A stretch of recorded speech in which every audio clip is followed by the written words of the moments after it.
ചൂരൽമലയിൽ ദുരന്തബാധിതർക്ക് വിതരണം ചെയ്യുന്ന സഹായം ഇനിയും തുടരുമെന്ന് റവന്യൂ മന്ത്രി കെ രാജൻ. ജനുവരിയിൽ പുതിയ ഉത്തരവ് വരുമെന്നും ദിനപത്ത മുടങ്ങാതെ നൽകുമെന്നും മന്ത്രി പറഞ്ഞു.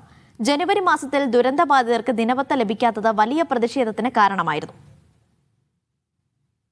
ദുരന്തബാധിതർക്കായി സർക്കാർ നൽകിയിരുന്ന ദിനബത്തയാണ് ഈ മാസം ലഭിക്കാതിരുന്നത്. എല്ലാ മാസവും ആദ്യ ആഴ്ചയിൽ അക്കൌണ്ടിലെത്തിയിരുന്ന പണം ജനുവരി പകുതിയായിട്ടും എത്താതായതോടെയാണ് ദുരന്തബാധിതർ പ്രതിഷേധവുമായി രംഗത്തെത്തിയത്. 1-ാം തീയതി, 2-ാം തീയതി, 3-ാം തീയതിനുള്ളിൽ എല്ലാവരും അക്കൗണ്ട് കയറുന്നതാണ്. ഈ പ്രാവശ്യം ഈ മാസം കയറിയിട്ടില്ല. അത് പ്രതീക്ഷിച്ച് ഒരുപാട് ആൾക്കാരുണ്ട് അവിടെ ഇവിടെയൊക്കെ താമസിക്കുന്നു. പണിക്ക് പോകാൻ പറ്റാത്ത സാഹചര്യം. വിഷയത്തിൽ പ്രതികരണവുമായി പ്രതിപക്ഷ നേതാവും രംഗത്തെത്തി. 742 കോടി രൂപ ബാങ്കിലിട്ടിട്ട് നാട്ടുകാരെ അവരെ സഹായിക്കാൻ കൊടുത്ത പൈസ ഒരു സഹായം കൊടുക്കുന്നില്ല.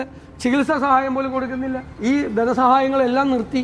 എന്നാൽ കഴിഞ്ഞ ഡിസംബർ വരെ ജീവനോപാധി കൊടുത്തിരുന്നുവെന്നും ജനുവരി മാസത്തെ തുക കൊടുക്കാനുള്ള ഓർഡർ ജനുവരിയിൽ ഇറങ്ങുമെന്നും റവന്യൂ മന്ത്രി കെ രാജൻ പറഞ്ഞു. ഒരു മാസം 300 രൂപ കൊടുക്കാം എന്നുള്ള സഹായം ഒരു മടിയുമില്ലാതെ ഇനിയും 3 മാസക്കാലത്തേക്ക് കൂടി നീട്ടാൻ തന്നെയാണ് നേരത്തെ നിശ്ചയിച്ചിട്ടുള്ളത്. ജനുവരി മാസം തന്നെ ഗവൺമെന്റ് ഉത്തരവ് ഇറങ്ങും. ജനുവരി മാസത്തെ തന്നെ ആ പണം കൊടുക്കാനുള്ള നടപടിയെടുക്കും. ദുരന്തബാധിത മേഖലയായ മേപ്പാടി പഞ്ചായത്തിലെ 10-11 വാർഡുകളിലെ മുഴുവൻ കുടുംബങ്ങളെയും മുണ്ടക്കൈ പുനരധിവാസ പദ്ധതിയിൽ ഉൾപ്പെടുത്തണമെന്ന നിർദ്ദേശവുമായി മേപ്പാടി ഗ്രാമപഞ്ചായത്ത് രംഗത്തെത്തി. വിഷയം ഉന്നയിച്ച ഭരണസമിതി അംഗങ്ങൾ മുഖ്യമന്ത്രിയെ കാണുമെന്നും ഗ്രാമപഞ്ചായത്ത് പ്രസിഡന്റ് പറഞ്ഞു.